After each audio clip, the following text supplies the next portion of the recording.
Good morning class. आज हम printf function और स्कैनफ फंक्शन के बारे में पढ़ेंगे। प्रिंटफ फंक्शन हमने फर्स्ट प्रोग्राम में भी यूज़ किया था, बट उसको डिटेल में समझेंगे कि कैसे प्रिंटफ फंक्शन वर्क करता है। तो प्रिंटफ फंक्शन की जनरल फॉर्म है प्रिंटफ। प्रिंटफ एक कीवर्ड है सी लैंग्वेज में, उसको हम एज इट इज़ यूज़ करेंगे। फिर ब्रैकेट ओपन, उसके बाद इसमें दो चीज़ें होती है। एक होता है लिस्ट ऑफ वेरिएबल्स, ऐसे वेरिएबल्स जिनकी वैल्यूज़ हम प्रिंट करना चाहते हैं, और दूसरा है कंट्रोल स्ट्रिंग्स, जो कि इन्वर्टेड कॉमास में होती है, और कंट्रोल स्ट्रिंग्स में फर्दर टाइप होते हैं। आखिरी में हम ब्रैकेट को क्लोज करेंगे और आपका सेमीकोलन का निशान होगा। तो कंट्रोल स्ट्रिंग में क्या क्या हो सकता है? पहला तो ऐसे करैक्टर्स जिनको हम एज इट इज़ प्रिंट करना चाहते हैं, जैसे इंग्लिश के करैक्टर्स हो गए या न्यूमेरिक करैक्टर्स हो गए, उनको हम एज इट इज़ जैसे हमने लिखा है इन्वर्टेड कॉमास में एज इट इज़ प्रिंट करना चाहते हैं। दूसरे कुछ एस्केप सीक्वेंस करैक्टर्स हो सकते हैं, जो लिखने का तरीका हमें वो डिफ़ाइन करेंगे कि कहाँ पर हमने स्पेस देनी है, कहाँ पर हमने नेक्स्ट लाइन में मूव करना है। जैसे कि हम /n यूज़ करते हैं जनरली नेक्स्ट लाइन में कर्सर को मूव करने के लिए। और तीसरा फॉर्मेट स्पेसिफिकेशंस होती हैं, जो ये डिफ़ाइन करती हैं कि जिन वेरिएबल्स को हम प्रिंट करेंगे उनका आउटपुट फॉर्मेट क्या होगा। तो हर के लिए डिफरेंट फॉर्मेट स्पेसिफायर है। जैसे इंटीजर वैल्यूज़ के लिए हम %d यूज़ करते हैं, तो ये दोनों इकट्ठे हैं %d। फिर फ्लोट रियल वैल्यूज़ के लिए, फ्लोटिंग पॉइंट वैल्यूज़ के लिए %f यूज़ करते हैं। करैक्टर वैल्यूज़ के लिए %c यूज़ करते हैं। इसी टाइप से स्ट्रिंग वैल्यूज़ के लिए %s। तो हर के लिए हम अलग अलग फॉर्मेट स्पेसिफायर यूज़ करते हैं। जिस टाइप का वेरिएबल आपने प्रिंट करना हो, उसी टाइप का फॉर्मेट स्पेसिफायर आपने वहाँ पर लिखना होगा। तो प्रिंटफ फंक्शन को एक एग्जांपल से समझते हैं। यहाँ पर हमने एक प्रोग्राम लिखा, पहले हमने लाइब्रेरी इंक्लूड करी, फिर आपका मेन फंक्शन, करली ब्रैकेट ऑन, हमने एक वेरिएबल बनाया n इंटीजर टाइप का, जिसकी वैल्यू हमने 7 असाइन कर दी। उसके बाद इस वैल्यू को हम प्रिंट करना चाहते हैं, तो हमने प्रिंटफ फंक्शन यूज़ किया। और कंट्रोल स्ट्रिंग के अंदर अगर आप देखेंगे जो फर्स्ट पार्ट है, तो उसमें देखेंगे कुछ वर्ड्स हैं जो एज इट इज़ प्रिंट होंगे। There are days in a week, ये एज इट इज़ प्रिंट होंगे। आखिरी में हमने एस्केप सीक्वेंस /n लगाया है, जो कर्सर को नेक्स्ट लाइन में मूव करेगा। यहाँ पर हमने लिखा है %d, मतलब यहाँ पर हम एक ऐसा वेरिएबल प्रिंट करेंगे जो कि इंटीजर होगा, और वो वेरिएबल कौन सा होगा जो हम यहाँ पर कोमा के बाद लिखेंगे। अगर यहाँ पर 2 बार %d होता तो हम यहाँ पर कोमा लगा के 2 बार वेरिएबल लिखते हैं, n कोमा फिर अदर वेरिएबल। ठीक है, तो इस टाइप से यहाँ पर आप चीज़ को प्रिंट कर सकते हो। जब हम इसको रन करेंगे तो हमारा आउटपुट आएगा there are 7 days in a week. ठीक है, अब यहाँ पर हमने नंबर को एज इट इज़ प्रिंट कर दिया, बट अगर हम उसकी कुछ फॉर्मेटिंग चाहते हैं, तो फॉर्मेटिंग के लिए हम %wd यूज़ करेंगे। w यहाँ पर कोई भी नंबर होगा जो विड्थ बताएगा। जैसे सपोज करो मेरा नंबर एक ही विड्थ का है 7, बट मैं चाहता हूँ कि वो 3 जगह ले, तो मैं यहाँ पर %3d लिख दूँगा। ठीक है, तो जितनी आपकी विड्थ आप दिखाना चाहते हैं उतनी विड्थ आप यहाँ पर यूज़ करेंगे। ठीक है, राइट जस्टिफाइड होता है जनरली। और इसी टाइप से रियल नंबर्स के लिए %w.pf, w जो इंटीजर पार्ट है वो कितना बड़ा होना चाहिए, और p आपका बताएगा डेसिमल के बाद कितने पॉइंट्स तक आपने प्रिंट करना है। ठीक है, तो इसका ये एक एग्जांपल है। यहाँ पर हमने 2 वेरिएबल बनाए, एक i इंटीजर टाइप का और एक x फ्लोट टाइप का।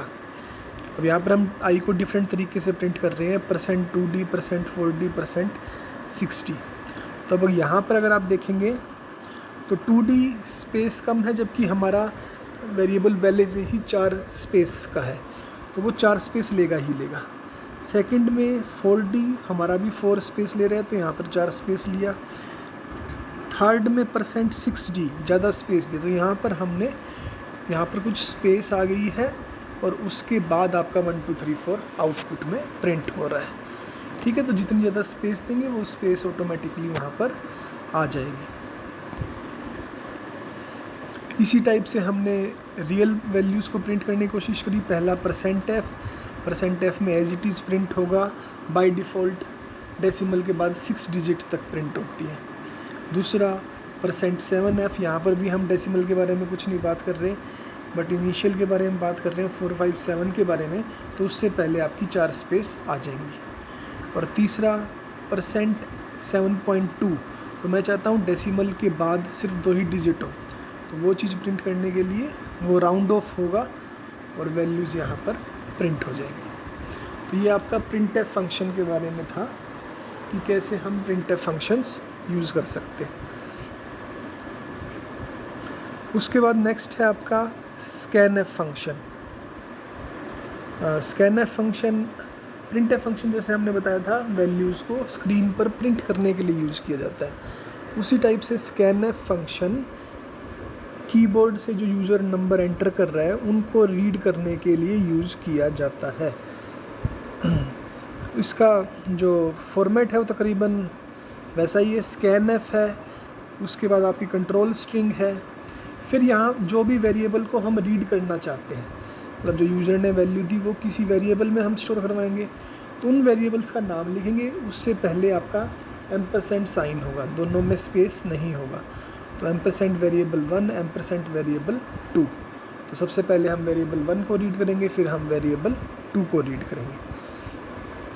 कंट्रोल स्ट्रिंग में 2 चीज़ें हो सकती हैं, एक एस्केप सीक्वेंस जैसे कि /n, और दूसरा फॉर्मेट स्पेसिफायर जो बताएगा कि जो वैल्यूज़ आप रीड कर रहे हैं यूज़र से वो किस टाइप की होंगी, इंटीजर टाइप की होंगी, फ्लोट टाइप की होंगी या करैक्टर टाइप की होंगी। उसके अलावा हम विड्थ भी डिफ़ाइन कर सकते हैं। तो यहाँ पर हमने एम्परसेंड एंड सिंबल जो यूज किया है उसको हम एम्परसेंड सिंबल कहते हैं। हर वेरिएबल से पहले हमें लगाना पड़ेगा जो स्पेसिफाई करेगा उस वेरिएबल के नाम का एड्रेस। ठीक है, तो एम्परसेंड क्या डिफ़ाइन करता है कि इस वेरिएबल का एड्रेस क्या है, उस एड्रेस पे जाके हमारा स्टोर करेंगे हम वैल्यूज़। तो ये आपको ध्यान रखना पड़ेगा, scanf में हमने एम्परसेंड यूज़ करना पड़ेगा। इसका एक एग्जांपल सिंपल सा, हमने लाइब्रेरी बनाई, लाइब्रेरी के अंदर मेन फंक्शन, 2 इंटीजर वेरिएबल, इन दोनों इंटीजर वेरिएबल को हम यूज़र से रीड कर रहे हैं। अब यूज़र से कैसे रीड कर रहे हैं, हमने scanf लिखा, फिर हमने लिखा कि 2 वेरिएबल्स हैं %d, और उसके बाद उन वेरिएबल्स को हमने कोमा से सेपरेट करके लिख दिया, साथ में हमने एम्परसेंड साइन लगाया। तो जब भी ये लाइन एग्जीक्यूट होगी कंप्यूटर हमसे 2 नंबर एंटर करने को कहेगा। पहला नंबर जो एंटर करेंगे वो ए में स्टोर होगा और दूसरा नंबर जो एंटर करेंगे वो बी में स्टोर होगा। तो ये यहाँ नीचे एग्जांपल भी दिखा रखा है कि अगर हम 2 नंबर एंटर करेंगे तो ए में 44 और बी में आपका 88 स्टोर होगा। एक और एग्जांपल है, इसमें 3 वेरिएबल लिए। यहाँ पर हमने फॉर्मेट स्पेसिफायर बता रखा है। फॉर्मेट स्पेसिफायर का scanf में ज़्यादा यूज़, थोड़ा बहुत यूज़ होता है, और ये एग्जांपल अभी थोड़ा डिफ़िकल्ट है, आप इसको रहने दीजिए। फिर तीसरा एग्जांपल, इसमें भी हमने एक वेरिएबल बनाया, हमने पूछा यूज़र से या यूज़र को कहा कि आप एक इंटीजर नंबर एंटर कीजिए। जो यूज़र इंटीजर नंबर एंटर करेगा वो हमने scanf की मदद से n में स्टोर करवा लिया। फिर हमने जो यूज़र ने नंबर एंटर किया उसको स्क्रीन पे प्रिंट कर दिया। तो कुछ इस टाइप से रनिंग होगी। एंटर एन इंटीजर नंबर, उसने 20 एंटर किया, वो चीज़ हमने प्रिंट कर दी और 20 आपका आउटपुट आ गया। ठीक है क्लास। इसके बाद आपका है डिफाइनिंग सिंबॉलिक कॉन्स्टेंट्स। तो जब हम स्ट्रक्चर ऑफ प्रोग्राम डिस्कस कर रहे थे तो उसमें जो सेकंड पार्ट था वो था सिंबॉलिक कॉन्स्टेंट्स का। ठीक है, सिंबॉलिक कॉन्स्टेंट्स बेसिकली कॉन्स्टेंट्स ही होते हैं, जैसे हम अंदर प्रोग्राम के अंदर भी डिफ़ाइन कर सकते हैं, बट हम चाहते हैं कि प्रोसेस जो कंपाइलर है, कंपाइलर को उससे पहले ही हम किसी कॉन्स्टेंट्स को अगर हम डिफ़ाइन कर पाएँ प्रोग्राम्स की शुरुआत में, तो उसके लिए हम सिंबॉलिक कॉन्स्टेंट्स का यूज़ करते हैं। सिंबॉलिक कॉन्स्टेंट्स डिफ़ाइन करने के लिए सबसे पहले आपका हैश डिफ़ाइन आएगा। हैश डिफ़ाइन लिखेंगे, उसके बाद जो नाम हम देना चाहते हैं उस कॉन्स्टेंट को वो लिखेंगे और आखिरी में उसकी वैल्यू लिखेंगे। ठीक है, तो हैश डिफ़ाइन के बीच में स्पेस नहीं, वेरिएबल के नाम के बीच में स्पेस नहीं, और कोई भी कोमा वगैरह हम यहाँ पर लास्ट में सेमीकोलन वगैरह लगाने की ज़रूरत नहीं है। तो यहाँ पर हमने 3 वेरिएबल्स, 3 कॉन्स्टेंट्स डिफ़ाइन करे हैं। हैश डिफ़ाइन पाई की वैल्यू सेम ही रहती है, उसको चेंज करने की ज़रूरत नहीं है, तो 3.143। काउंट को हमने 10 लिया है और एज हमने 20 ली है। तो यहाँ पर कोई भी स्टेटमेंट हमने सेमीकोलन से ऐड नहीं करी है। एडवांटेजेस क्या हैं सिंबॉलिक कॉन्स्टेंट्स डिफ़ाइन करने के लिए? एक तो हम प्रोग्राम में सपोज़ करो हमने किसी कॉन्स्टेंट की वैल्यू चेंज करनी है, तो एक तरीका तो है कि प्रोग्राम में जहाँ जहाँ हम उसको यूज़ कर रहे हैं वहाँ सारी जगह चेंज करें। दूसरा तरीका है हमने सिर्फ उसको एक सिंबॉलिक नाम दे दिया और अब जब भी हमने चेंज करना होगा हम हेडिंग में चेंज कर देंगे, उसके अलावा पूरे प्रोग्राम में चेंज करने की कोई ज़रूरत नहीं होगी। तो इससे क्या होगा, एरर के चांसेस भी कम हो जाएंगे। जब आप कहीं किसी जगह नाम टाइप करेंगे तो नाम टाइप करना में एरर्स होने के चांसेस कम है एज़ कंपैरिजन टू कि आप उसकी वैल्यूज़ लिखें। उसके अलावा रिपीट करने की ज़रूरत नहीं है, एक बार लिख दिया बार बार उसको यूज़ कर सकते हैं, प्रोग्राम की रीडेबिलिटी भी इंक्रीज़ होती है।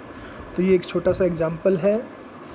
यहाँ पर हमने सिंबॉलिक कांस्टेंट डिफ़ाइन किया मैक्रो की मदद से, हैश डिफ़ाइन, फिर आपका सिंबॉलिक नाम पास मार्क्स।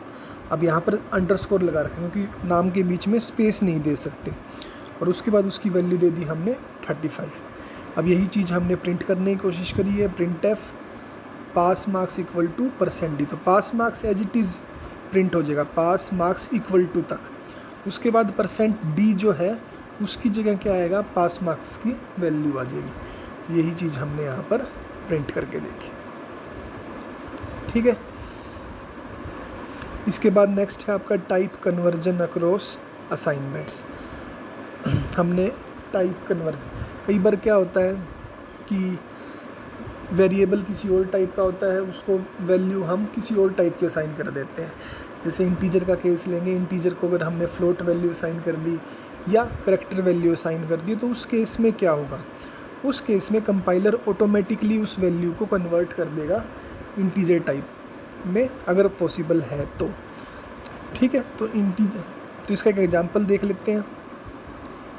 यहाँ पर हमने एक वेरिएबल बनाया ए की वैल्यू हमने 3 दी, पहले 1 दी, तो 1 दी, तो जब हम उसको प्रिंट करेंगे तो 1 ही प्रिंट होगा।